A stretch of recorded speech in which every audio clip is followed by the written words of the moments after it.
Part 3 of the very basics. We explained what the various pieces of the hive are, and we looked briefly into this hive, and I'm just going to quickly explain some of the next steps. As this hive gains population, usually we call it stronger even though it's just population, as it gains population, the bees will start using all this space. And at some point, hopefully soon, there'll be a surplus of honey coming in. In our operation, we typically try not to eat bees.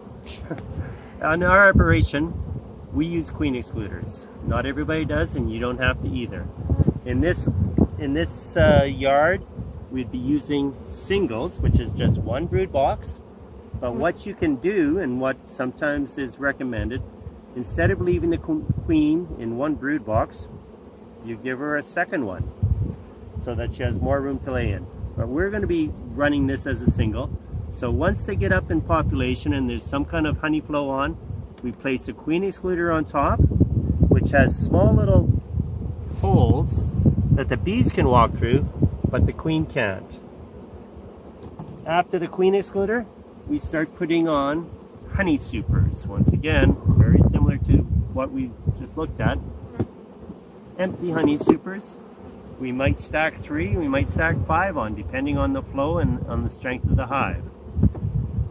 The bees will slowly fill this up with honey, and well, and then we get honey to take home, and we'll replace the full ones with empty ones.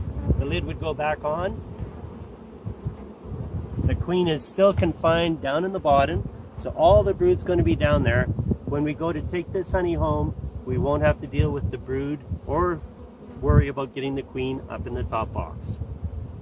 And it just might continue higher and higher as the season goes, depending on the flow.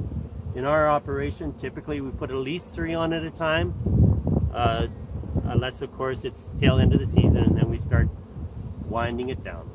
So that's a very quick description of how we super up, and I'm going to cut it right there.